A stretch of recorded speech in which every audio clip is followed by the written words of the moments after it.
They folded the flag for him at the little brick church on Ellsworth Avenue, and the wind tried to take it twice before the honor guard's hands persuaded it to behave. It was a raw Thursday in late January in a river town in southeastern Ohio, the kind of cold that makes sound travel farther than sense. The man in the casket was Eamon Ridge, a volunteer firefighter and the sort of neighbor who shoveled 2 extra porches without mentioning it later. The service ended at 4, the last handshake landed at 4:20, and by nightfall, the street had gone back to being only a street. At 9:13, Leora Penn took her seat at the county dispatch console, slid on her headset, and watched the board come alive. At 9:31, the line marked 911 flashed with a familiar number. His number, the man everyone had just buried. Before we begin, tell me, where are you listening from and what time is it there? Leora had fielded storms and barn fires, and wrong turns called in as kidnappings. She had coaxed calm from people whose words came like hail on a tin roof. She had heard the first breath of a baby through a phone held in shaky hands, and the last breath of a stranger who needed someone to hear it. She was 34, kept her hair short to keep the headset from snagging, and wore a gray cardigan because the room ran cold to keep the computers honest. Her desk held 2 photographs wedged into the bezel of the monitor. One showed a river in summer, green as a promise. The other showed Eamon and his daughter Cass standing in front of the station engine with that look people get when duty gives them a reason to grin. The year was 2022. The county had upgraded the system, and the board pulsed with the soft light of new money that still felt like a borrowed suit. Lines identified towers and cross streets. Repeat callers had little tags. When Eamon's number flashed, it wore the tag she had put on it a year ago, Station 4. Her stomach made a small, foolish turn. Her hand did not. She tapped the line open. 911. What is your emergency? Static, not empty. The kind of static that carries weather in its mouth. A faint hiss like tires on wet asphalt far away, then a click as if someone had covered the microphone with a thumb and lifted it again. Leora glanced at the automatic location box. The system offered a circle that could have been a dozen blocks wide and no more. The tower showed the bluff above the river. The timer on the call rolled past 10 seconds, then 15. The headset warmed in her hand. "Hello," she said, voice even, the way training turns fear into architecture. "If you can speak, I am here." Something moved under the static. A breath, slow, disciplined. The way firefighters learn to breathe through a mask like they are rationing the ocean. She had listened to Eamon for years as he called in traffic stops and barn smokes and mutual aid requests in that unshowy voice he kept, even when the ceiling thought it was tired of being a ceiling. Her throat tightened without permission. The board did not care. It kept time. The night supervisor, Brandt, rolled his chair closer, not touching her cord. He was 50, part-time philosopher, full-time keeper of snack drawers. His eyebrows asked a question he did not give words to. Leora tapped a note onto the incident log with deliberate fingers. Caller number displays as decedent from earlier funeral. Open line. Faint audio. Possible misroute for memorial device. Possible spoof. Monitor. "Eamon," she said quietly, because sometimes names open doors the way keys do. "If you can hear me, give me any sound." The line breathed once more, then found a voice. Not bright, not ghostly, a man speaking like someone who had walked all day and only now remembered he could sit.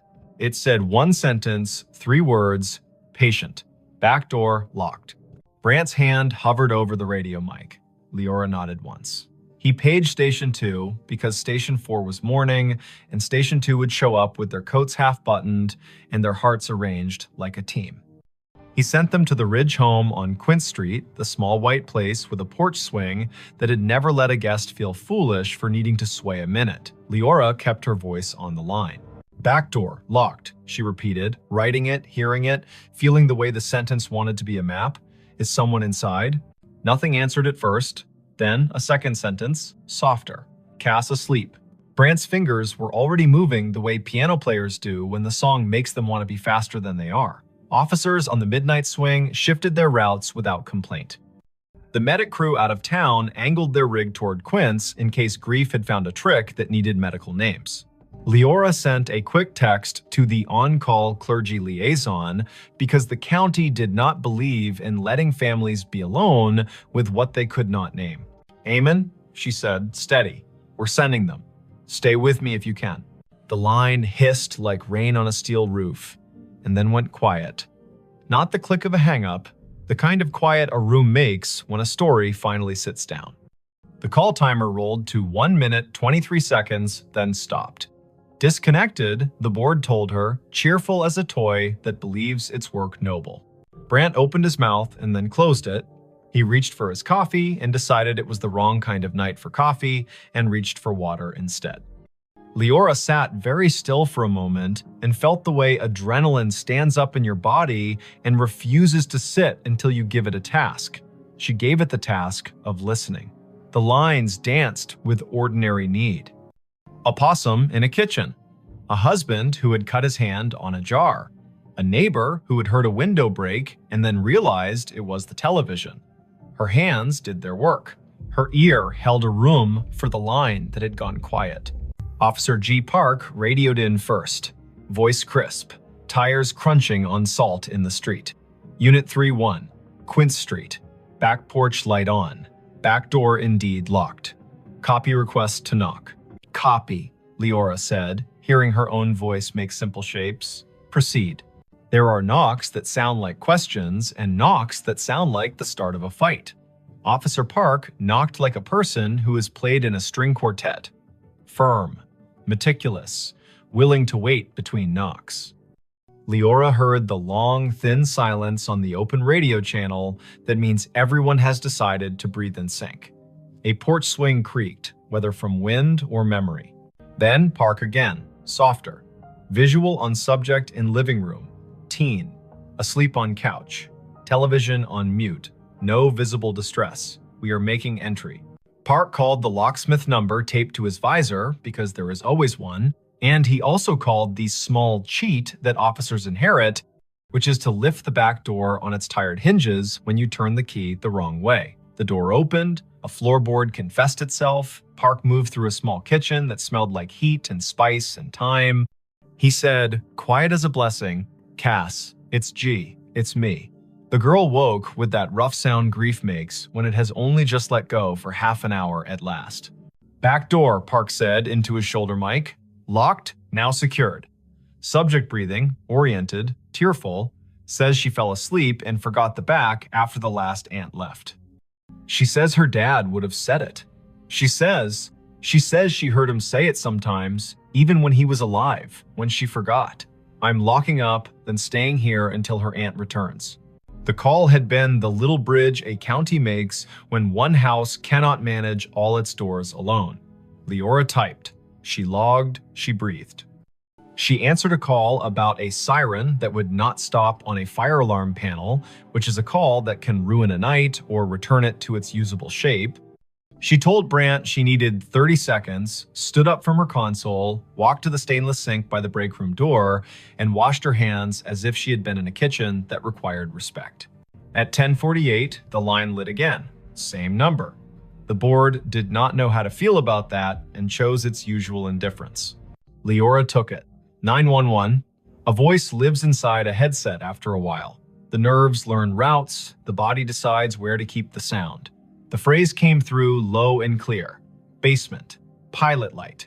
She did not hesitate. She sent the fire crew already on Quince next door. She told Park. She told the aunt, who had come breathless from her own house 3 blocks away, that they were going down the cellar stairs for the little square of flame that keeps a winter from doing more harm than good. She heard Cass in the background say, without fright, he always listened to the furnace like it was trying to tell him a joke. Engine 3 called in. Pilot light out. Gas smell minimal. Windows open. Relit. Carbon monoxide monitor registers safe. A firefighter Rowe, who had once done stand-up for exactly 2 open mic nights, and then decided his comedy belonged in the bay with his coworkers, added gently, Whoever called this in has good ears. The board calmed, the town kept its little noises, the river told the ice what to do, and the ice obeyed or not. Leora's shift slid past midnight. At 1:19, she poured tea she did not want and drank it because warm things are a kind of law. At 1:40, an old man reported a woman knocking on his side door asking for a light, and she sent Park and his partner again, and it turned out to be a neighbor who had locked herself out, and they laughed about solutions and did not mention grief, so it would not be tempted to take that house too. At 2:19, when the dispatch room feels like a lighthouse that forgot whether the bay is wide or just an eager creek, the line lit a third time. Leora did not say amen out loud. She let the humanities teacher voice in her head that once told her names have heft say it for her. 911. This time the sentence was longer. Not elaborate, not difficult. The kind of sentence men say when they've spent their lives making tool lists. Check the pan on the back burner. Leora's fingers moved before she could tell them to, and 10 seconds later, Park said on the radio that a pan of oil sat glowing on the stove, forgotten by a cousin who had come bearing food, and then wept, and then gone to call another cousin and set the phone down on the porch rail. Park killed the burner, slid the pan onto a cold eye, and said, "Tell whoever's on that line thank you again." She said, "I will," and understood how inadequate that was, and also how there is no better sentence at 2:20 in the morning when a house has been held upright by 2 extra words spoken by a man with no air left to push them. By dawn, the calls had slowed to their usual winter trickle. The board made its little satisfied beeps, the shift change crept near. Leora printed the overnight logs for the lieutenant in charge and set them in the bin with the neatness of a person who believes paper is a form of kindness. She took off her headset, set it on the hook, and let her neck decide it had been a stiff night. On her drive home, the river looked like a sheet of hammered tin under a sky that had not yet decided whether to blush. She stopped at the corner store for milk and oranges. The clerk rang her up and asked if she had been at the funeral, because everyone had been at the funeral, even if they had not parked their bodies in a pew. Leora said yes, and the clerk said he had known Eamon since they were boys, back when the river took 2 boys and gave back 1, and how the one who came back had never raised his voice again, unless it was to make a frightened kid laugh in a smoky basement. Leora listened. The clerk put 2 extra oranges in her bag, the way men do when they feel the night reach its hand into the room and cannot keep all the light from leaving. She slept until noon and then sat in her kitchen with the radio low and the blinds open to teach the afternoon how to behave. Her phone chimed with a message. It was Cass. Leora had given her number to the aunt without thinking, and nothing about this felt like a boundary violation now. The message was a picture of a backdoor lock and a caption. "He did it again, thank you." She replied, "You did it." He reminded, "That is a team." Cass sent back a heart in the color teens choose when they mean it and do not want to seem silly. Word traveled without gossip's teeth in it. People told each other the version they could bear. Some said the call after the funeral had been a trick of towers, an echo, a message scheduled by a grieving mind that had set a reminder on a phone. Some said Eamon was still doing his rounds, making sure pilot lights and pans behaved. The chaplain said he did not know the mechanics of it and did not care, that love gets to serve in whatever uniform it likes. The fire chief said quietly to Leora, "If my number ever lights your board and I am not in a position to help myself, send the crew. I will not be offended if you use my name to get them there faster." It is Wannon. The next week brought the kind of snow that erases the edges of things. Leora worked 3 overnights in a row and learned to sleep in squares of 4 hours like a cat. She took a call from a man who had found his wife on the floor and guided him to count and compress, and the medics arrived before the counting rasped the hope out of his voice. She took a call from a woman who had locked herself in a bathroom because her boyfriend had stopped being gentle, and she kept the woman talking about the photograph on the wall while the officers climbed the stairs 2 at a time. She did not think about the line until it lit again 2 Fridays later at 1 in the morning. She kept her voice clean. 911. Eamon's voice came again, thinner, like a person speaking through a scarf. It said, in a tone part instruction and part apology, "Box of matches in the junk drawer beside the oven. Throw them out." She told Park. Park went. He opened the drawer and found a box that had wicked itself damp and mean. He took it to the back porch and soaked it and binned it, and then came inside and wrote a sticky note for Cass that read, "Your dad told on you." She woke to it and laughed in that shocked way laughter has when it has been given back its license to exist. Not every call was that kind. Once, the line connected, and all Leora could hear was faint wind and the hollow tick of a cooling engine, and she understood, without needing the lieutenant's later confirmation, that this had been the night the station bays opened, and Eamon's truck had been driven back from the long, slow procession, and the engine had clicked in that language. Machines use to admit fatigue. Once, the line carried only a sound, like boots on gravel, exactly 3 steps, then the pause of a man looking at a sky he used to know from a ladder truck. Once, nothing came at all. And still, she stayed on the line the way you stay on a porch after a friend has gone inside, just in case one more sentence needs to come out and walk around in the air. Spring loosened the river. April made the churchyard look less stern. Cass finished school with a concentration that made her teachers write small notes on the bottom of her papers. "You have turned into a person who trusts herself." Leora saw her at the station on an open house Saturday, and the girl hugged her the way nieces do their aunts without asking for the right to be related. They stood under the engine bay's great door and listened to the way small kids treat sirens like musical instruments when given permission. Cass said she sometimes still heard it, the way a voice comes into a room without needing to open the door. She said the voice had told her to bring in the porch rug before a thunderstorm that would have flung it across the block. She said the voice had told her to drink water before her stomach had the language to beg for it. "What do you think it is?" she asked, not demanding that it be a ghost or an algorithm. "I think you live in a county where people answer one another when called," Leora said. "I think sometimes lines open from one room to another because the rooms were built that way by love. I think if we say it out loud too many times, the day will get shy and pretend it never happened. And I think your dad trained his whole body to go when someone needed a sentence, and I do not know what training looks like later." Thanks for watching Allen's To Help Pray. Cass nodded as if she had been offered advice about lifting with her legs, not her back. She put her hands on the engine's bumper like a kid checking the pulse of a whale and whispered thanks in the dull shine where she thought it might carry. The last call came in July, on a night that smelled like cut grass and the electric promise of storm. The board was quiet. Brant had his feet crossed at the ankle, the way he did only after midnight when the county behaved. The line lit. Leora took it with the care of a person accepting a candle in wind. 911. There was no static, no breath, only a single word, perfectly ordinary, soaked in a patience she would remember until the last hour of her life. Enough. "Enough what?" she asked. Back straight, pencil ready. The word came again. A thought set gently on a table. Enough. Then a long exhale, the temperature of a day in which someone has put down a tool they are proud to have used and is ready to wash their hands.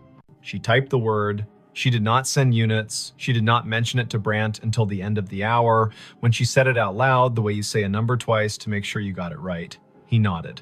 He threw a cough drop to her like a baseball, and she caught it and laughed because bodies insist on living.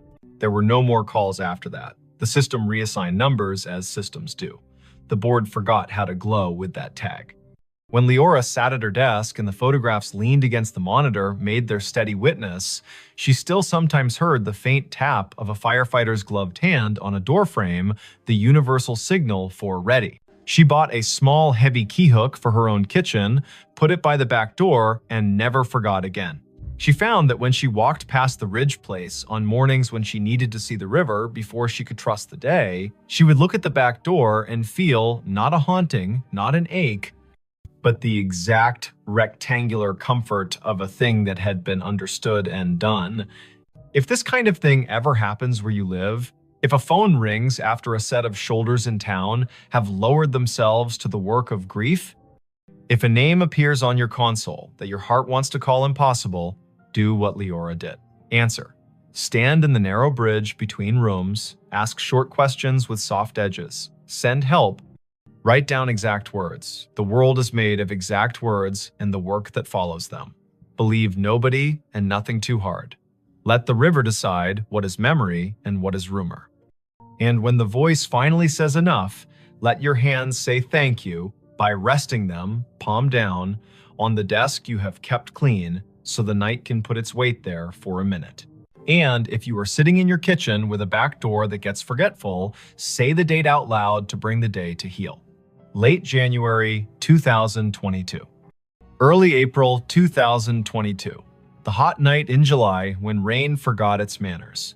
Say the town's name so it will remember it has one. Say Amen. Say Cass. Say Leora. Practice the sentence that saved a pan and a pilot light in a teenager who deserved a house that understood locks. Back door locked. Then lock it, then sleep. The county will keep its watch. The river will balance its own ledger. Somewhere, a dispatcher you will never meet will lay a pencil down on a pad with a line drawn through the last open box, a small, perfect check that means this part of the night is finished and the next part may begin. He found a staircase in the lake it still goes up. He saw it when the wind fell off and the lake lay down like glass, a sudden stillness that made every shoreline detail stand at attention. The afternoon sun had taken a step toward evening, yellowed and steady, and the north cove of Lake Lanier went calm enough to show the bones under it. He cut his aluminum skiff to idle and drifted toward the pale shoulder of exposed clay. There, not random at all, a run of stone steps pushed up from green water and kept going into nothing the shore could explain, even and true, as if they still believed a front door was waiting at the top. Before we begin, tell me where are you listening from and what time is it there? This was late September 2022, after a summer of stingy rain and long afternoons when the heat felt like it had signed a lease. The lake sat northeast of Atlanta, a blue map of drowned hills and red clay coves, and that year it had read its gauge and decided to show some of what history had asked it to forget. Foundations revealed themselves like old teeth. The ghostly lanes of a two-lane road slipped out of the murk and pointed nowhere. Between Bald Ridge and the mouth of 6 Mile Creek, a staircase announced itself and waited for a person with the right kind of attention to see it. Riven Kettering had that kind of attention. 38. A carpenter and part-time rescue diver who liked small engines and the honest work of making broken things carry weight again.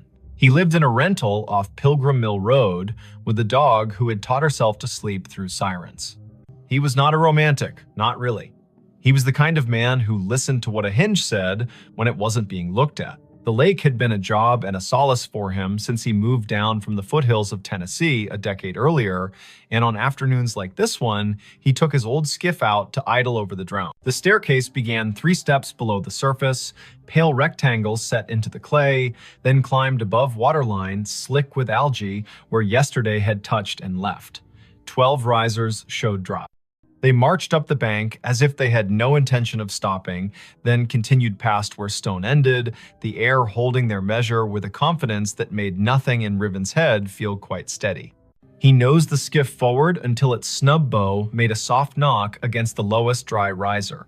The hull and the stone talked for a second, low and hollow. He stood, keeping knees loose, eyes at a level where you can decide a thing without pretending it's not, pretending you first.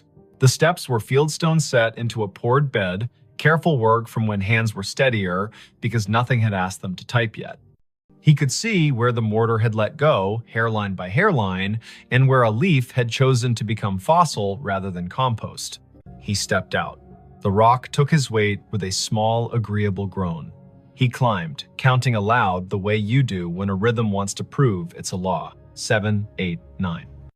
A wet line at his ankles where he had waded the shallow to push the skiff in.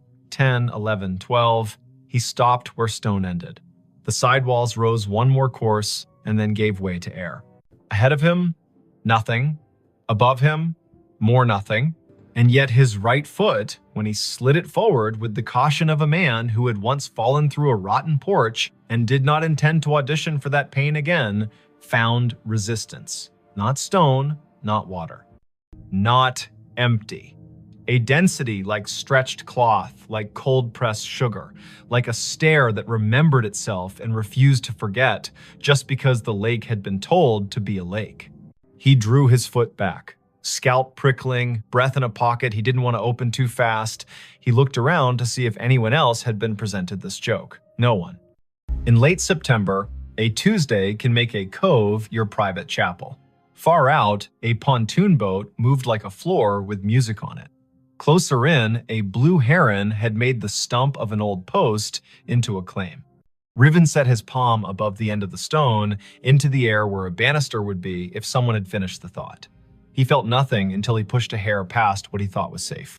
Then he felt a boundary, the exact height of a handrail in a code book he could recite. He smiled despite the way his heart had decided to pick up the tempo. Something here hadn't drowned entirely. Something here had decided to keep going up. He does not scare fast, Riven.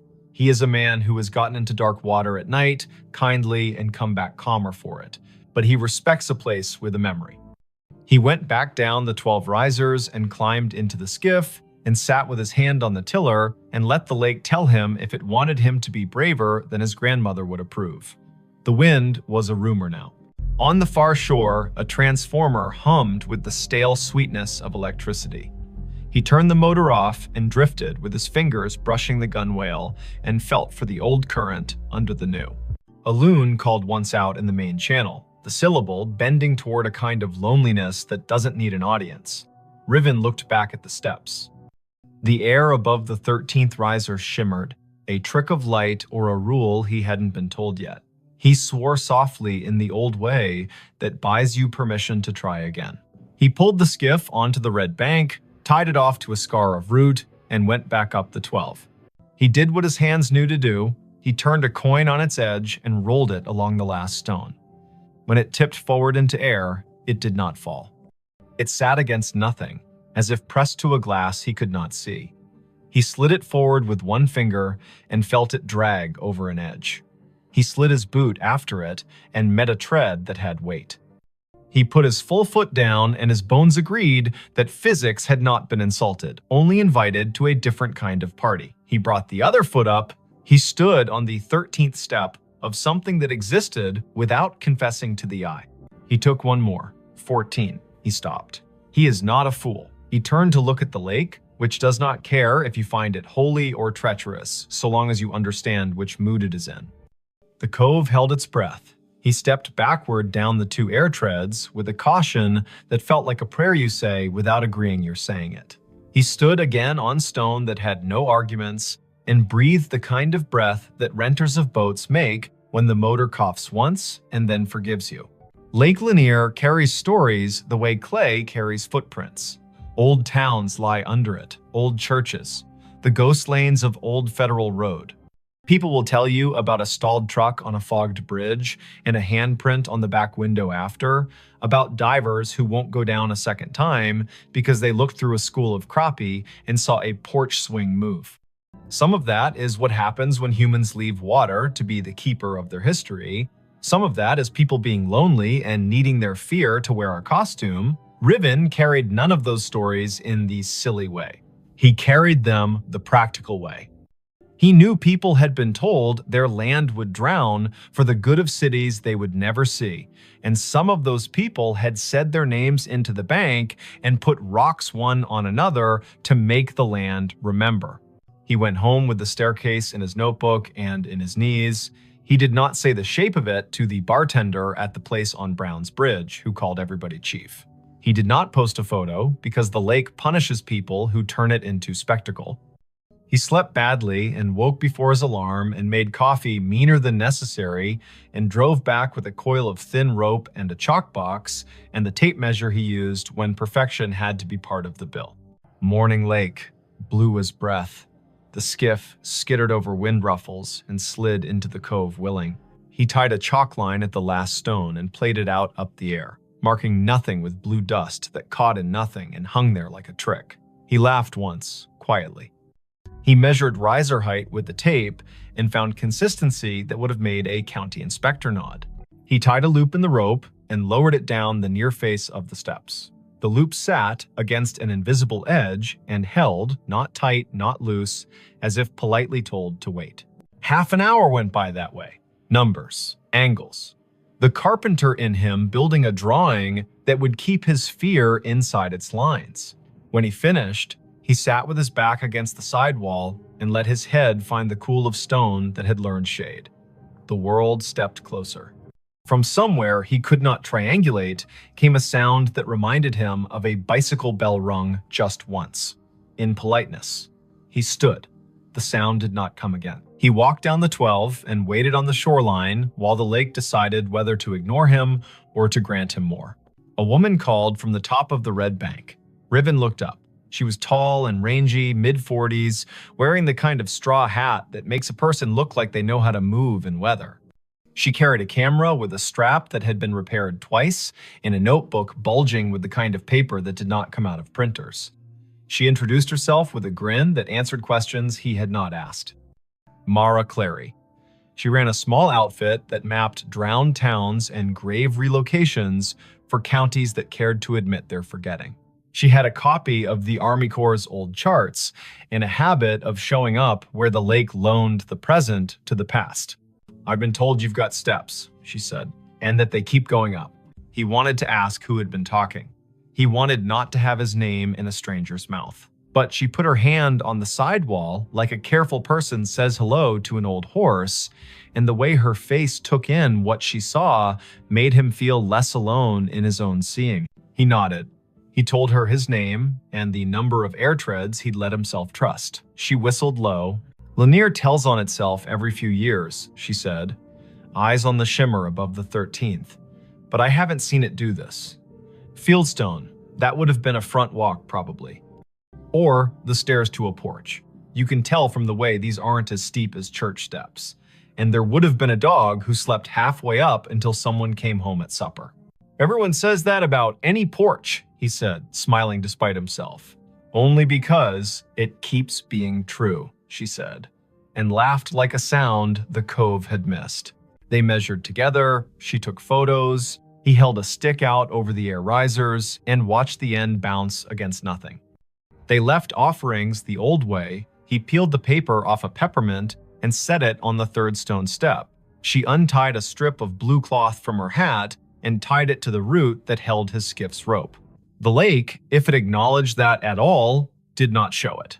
She opened her notebook to a page where she had copied in neat letters the names and dates of households taken when the valley was flooded in the early 1960s. 2 farms had sat on this spur, the Sumter place, the Jory place. Sumter had 5 children and a clean way with fence lines. Jory was famous for a Sunday table and a sour temperament the rest of the week. The county had cut checks and called it a necessity. The stairs could have been either family's. But on the sidewall, low near the 5th riser, they found a mark cut into mortar with a nail or a stubborn penknife. A letter. "Jay, you think Jory," she said. "Or June," he said. "Or Josephine. Or a boy who didn't get to grow into his handwriting rights, their first initial into any stone that isn't busy." The lake made a small sound against the hull, a shrug. They came back the next day, and the next after that. In the afternoons, teenagers on rental jet skis came doing grammar the water did not admire. In the mornings, a heron watched like a magistrate. Once, a man in a bass boat cut his engine and drifted nearer and asked if the invisible was real or a trick. And when Riven told him the truth, he raised his cap and said, "Well then," and idled away because some facts want to be left alone to keep being facts.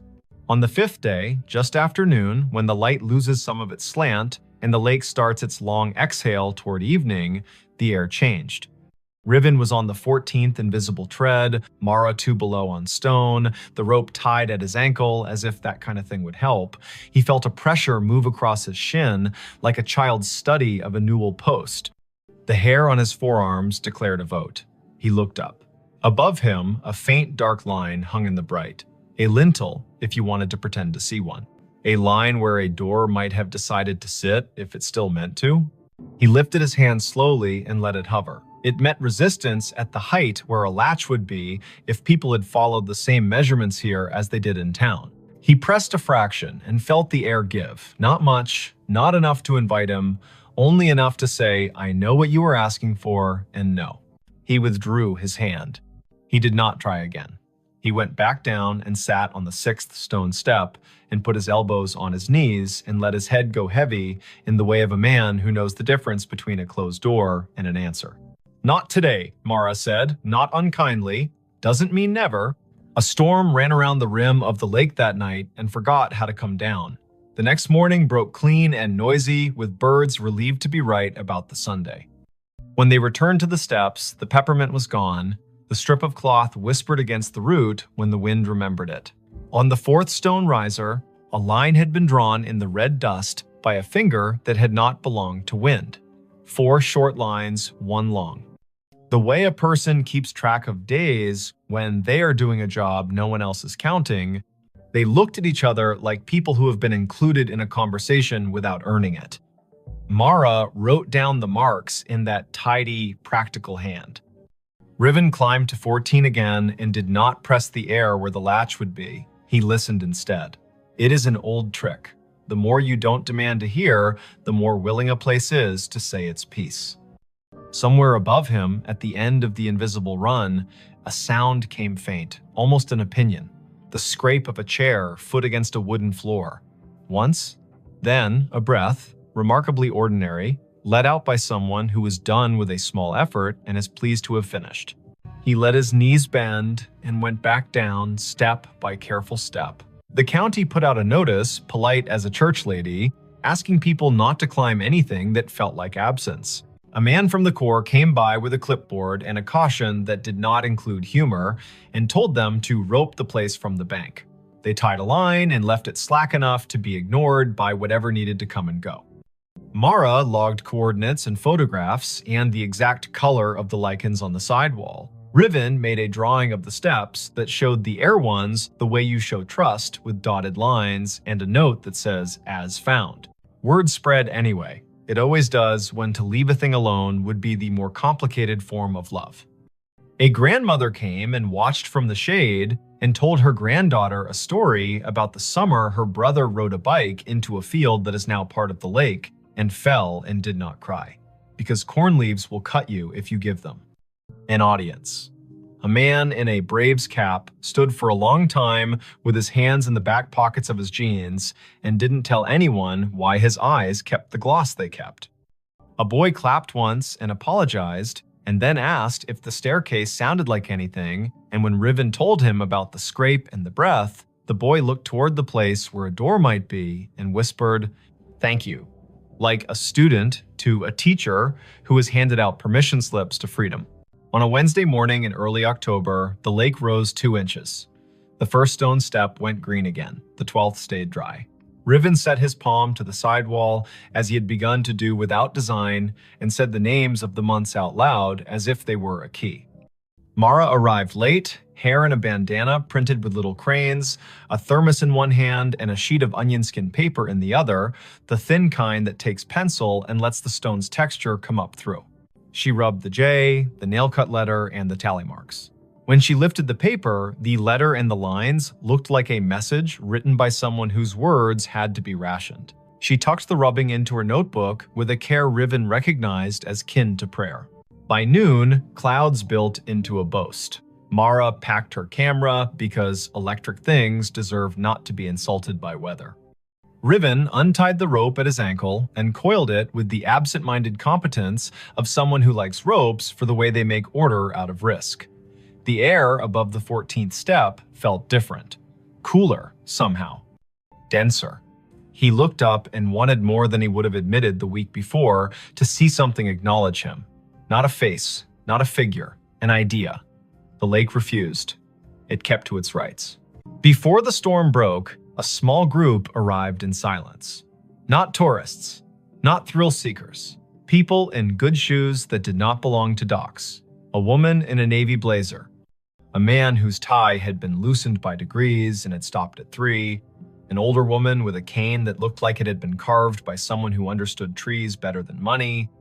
They stood on the bank above the line and watched the steps like people watching someone figure skate after having once skated the same routine 3 decades ago and remembering what the body used to hold. The older woman spoke first, to the stone, not to the living. "You kept it," she said. "You stubborn thing. I told them you would." She introduced herself when Riven climbed down to the bank with his curiosity plainly showing. Ada Sumter Jory. Not a marriage, she was quick to clarify, but a habit of names borrowed and kept. Her father had been a Sumter, her mother a Jory by necessity and grievance. She had been 10 when the men from the government came and put stakes on the hill and told her they were measuring to make the river useful.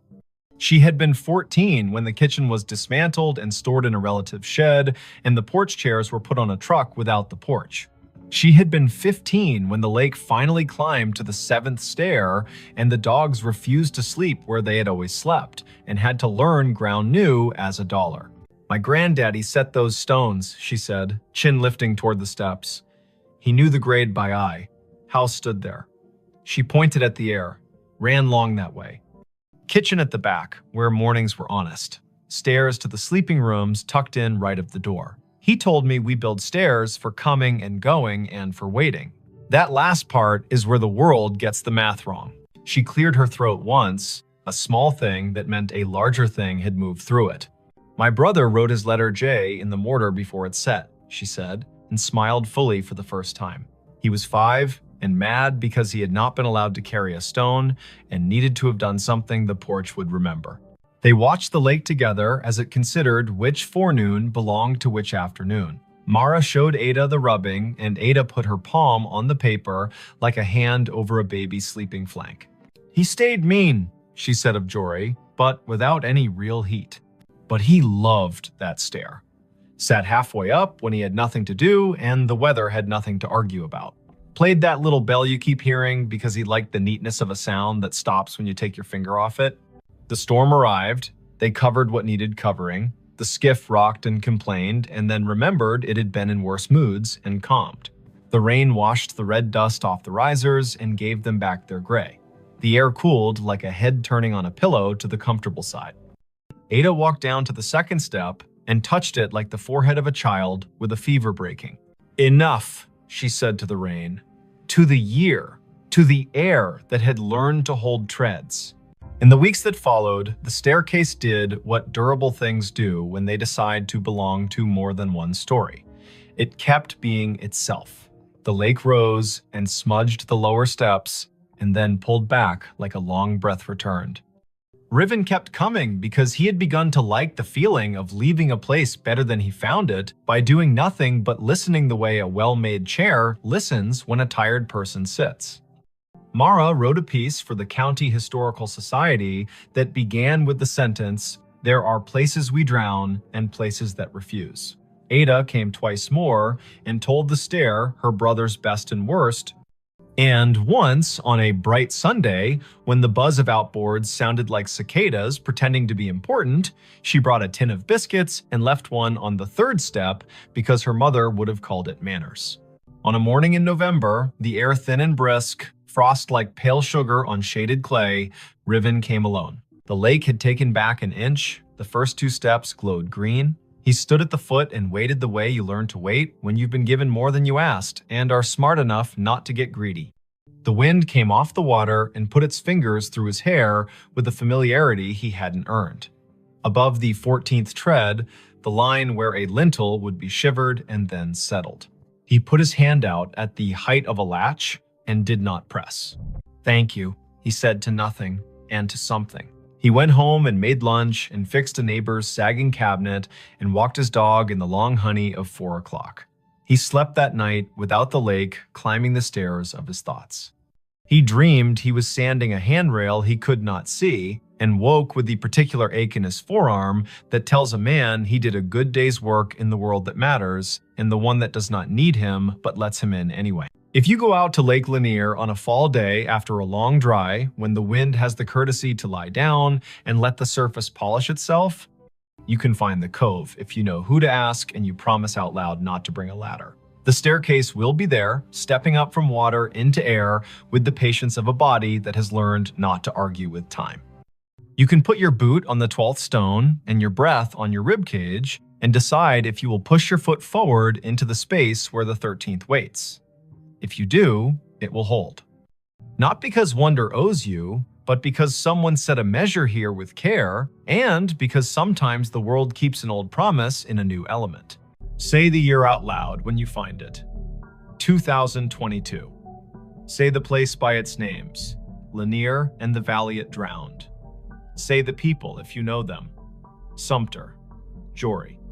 Say the letter on the wall, J. Say the noise a bicycle bell makes when a brother likes attention and the porch has all afternoon. If you leave something, make it small. A ribbon, a peppermint. A finger laid gently in dust to make a line that will blow away with the next weather. Walk back down, let your knees do what they were built to do. Put your hand on the sidewall the way you would on a friend's shoulder when leaving them on their own porch in the dark to listen to the crickets. The staircase will keep going up whether or not your eyes can follow it. It will keep its measure in the air. The lake will rise and cover the lower treads and then fall back and confess again. Boats will hum. Herons will judge. A woman in a straw hat will rub letters onto paper, and a man with a dog who sleeps through sirens will coil rope and listen. And somewhere under the calm skin of the cove, where red clay holds onto everything it can hold, a front door you cannot see will stay shut and not unkindly, practicing the hardest kind of hospitality there is, offering you a way to ascend and a way to wait, and trusting you to know which one belongs to you today. Her phone pinged at a grave with her name. The notification bloomed on her screen the moment her shoes left the gravel and slid onto the soft path between moss-dark stones. A small bell chime, bright as glass. A banner at the top. You have arrived, Edeni Hale. The words sat there as calmly as a weather app, as if the city had decided to label her the way it labels a bridge or a square. The place was Bonaventure Cemetery in Savannah, Georgia. Spanish moss hung in long, steady sentences from the live oaks. The river kept its secrets behind the bluff and breathed like a sleeping room. It was late afternoon on a Sunday in early November, the air cool enough to make her wish for sleeves and warm enough to forgive her for forgetting them. Before we begin, tell me, where are you listening from and what time is it there? Her name was Edeni Hale, 28. She worked in visitor services at a small maritime museum upriver, the kind of job that made her memorize the angles of ships and the dates when storms came ashore. She liked fonts and quiet, and the sound salt makes drying on stone. She was visiting Bonaventure because her friend Anson had flown in from Minneapolis for a long weekend, and the two of them liked places that let you feel your breath in your mouth. The year was 2021. Phones knew where you were within decent intimacy. Some headstones wore small plaques with codes that asked to be scanned and promised a story. They had parked on Bonaventure Road under an oak that had learned to be older than most houses. The sky was simple, a clean coin of light. The volunteer at the office had given them a paper map and a soft-voiced list of locations worth the walk if you wanted your day to hold. Look for the little angels facing east. Find the section where the camellias keep blooming against instruction. There's a family plot that feels like a room you shouldn't step into without knocking. No one mentioned a notification. Edeni stared at her phone. The banner did not give a location like Section F or Plot 31. It was the same tag her calendar used when she arrived at work or home. You have arrived, Edeni Hale. As if she were a place.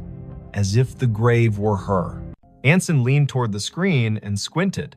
He was tall and light-footed, a teacher of high school literature who carried poems in his pockets like receipts.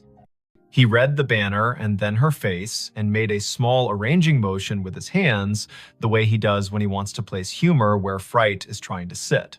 That's a bug, he said, not unkindly. Or a geofence you made and forgot. Did you tell your phone to remind you to be yourself today? She clicked the banner to see where the phone thought she belonged. A map opened, a blue dot pulsed with the steady patience of a small heartbeat. A gray pin sat 100 feet east in a section labeled McAllister. The pop-up bubble above the pin read Ideni Hale in the same unsentimental font. She did not have a virtual contact called a cemetery. She had not created a reminder to arrive at her own name. The phone had decided the path curled between stones with dates that made you speak them out loud, because numbers are easier to hold when they come through the mouth. 1873, 1920, 2009. The Oaks leaned as if sold on the idea that the living need rehearsal space. Anson spoke a tour fact about a poet who loved this place and whose plaque visitors touch in a small, quick superstition. Idoni nodded because liking facts is a way of staying steady. Her pocket shook again. Another chime, the same banner. You have arrived. Ideni Hale. She breathed the way the yoga teacher on the internet tells you to. In through a count of 4, hold for 4, out for 6. They followed the path east until the bluff opened its shoulder and let the wind test their sleeves. The section ahead was a little higher, a little more sure of itself. A plot enclosed by low stone, dressed in ivy, sat beneath a live oak that looked like a table that had decided to grow legs. In the center stood a headstone gray as rain, taller than Idoni's shoulder. The name at the top held Ideni Hale. She stopped. You might have stopped too. Her name was not common. Her mother had found it in a book of Old English names and liked the way it sounded like a promise made under a tree. She had never met another Ideni. To see the letters in this order on stone felt like stepping into a movie where you have lines you did not audition for. Anson's hand found her elbow without a show of it. He had the sense not to say, wow, or are you kidding? He stood with her and let the river finish a sentence neither of them had started. The dates carved below the name were the first clean relief, 1974 to 2014, not hers. A woman 2 decades older, gone 7 years now. Under the dates, a line that read as Keeper of the Keys. The stone carried a small oval of glazed photo, a face with hair tucked back, eyes steady, a glint of a keyring at the edge of the frame.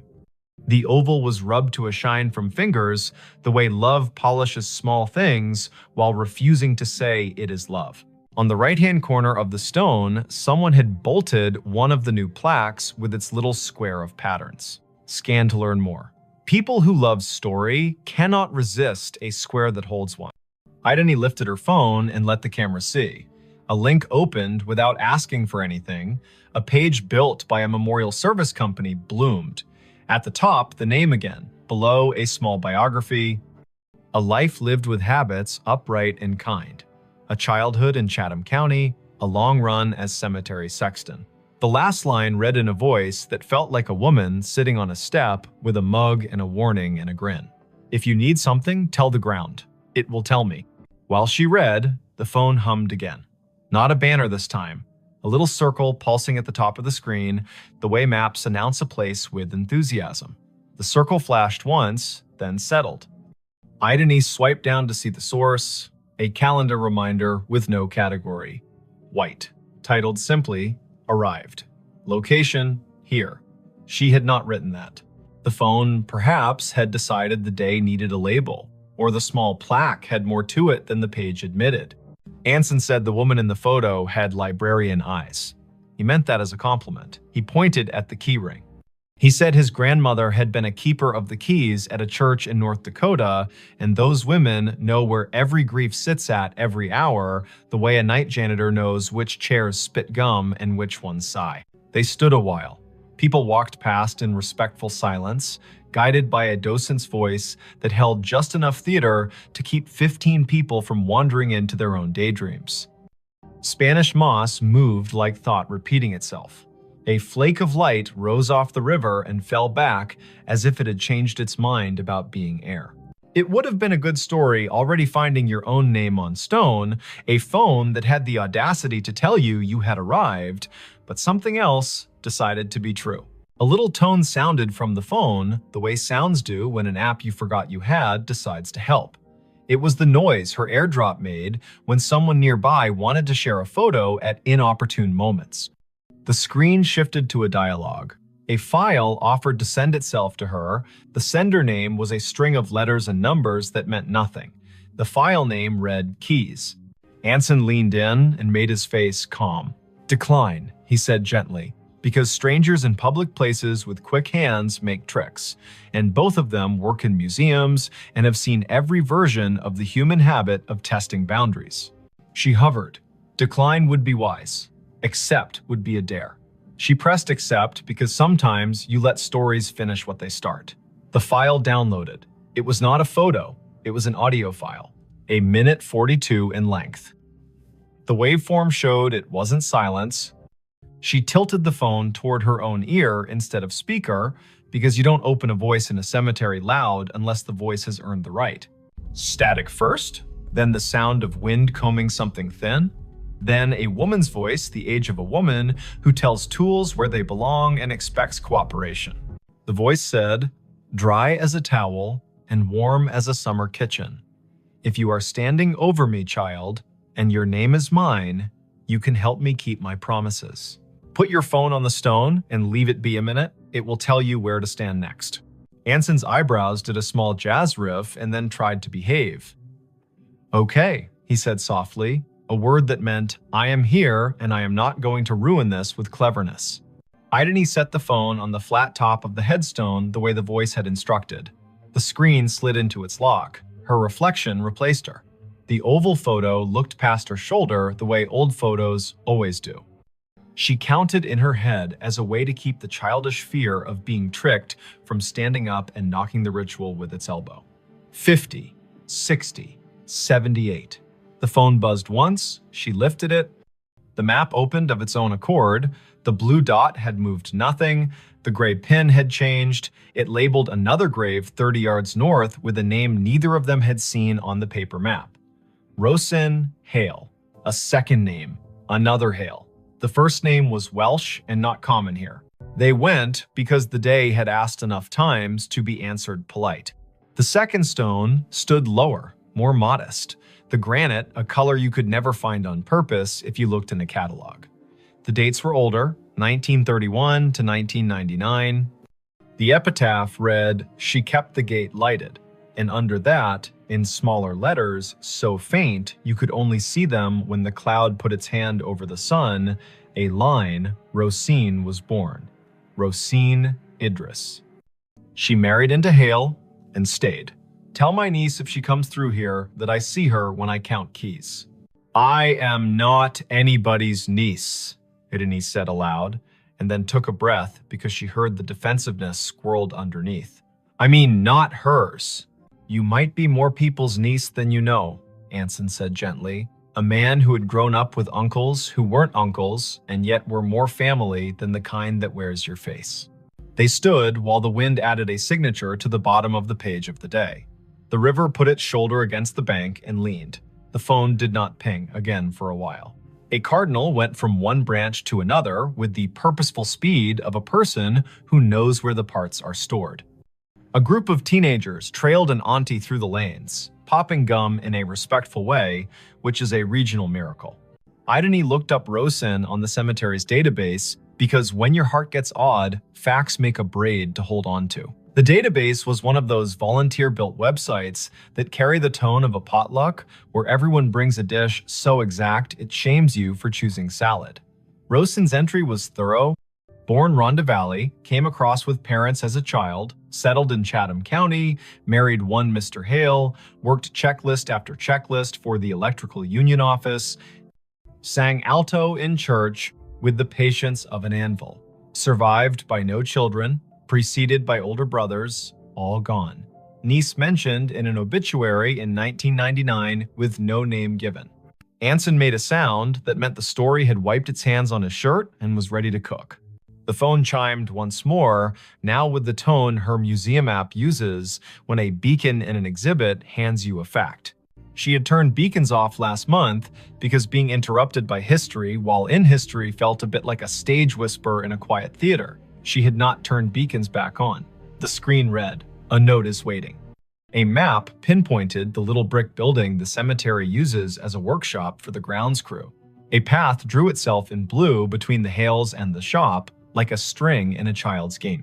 They went because keys that ask to be found deserve not to rust. The door to the shop was propped with a cinder block, the way doors are propped everywhere when the weather learns to be useful. A radio played a station that chose old soul and occasional baseball score updates. No one was at the counter. A bell stood there anyway, the kind that rings a sound like a glass penny. Anson rang it because he likes participating in obvious rituals. A man in his 50s with a badge that read August came in from the back, wiping his hands on a rag that had earned its keep. "You folks need a map?" he asked, then took a longer look at their faces and revised. "Or a minute."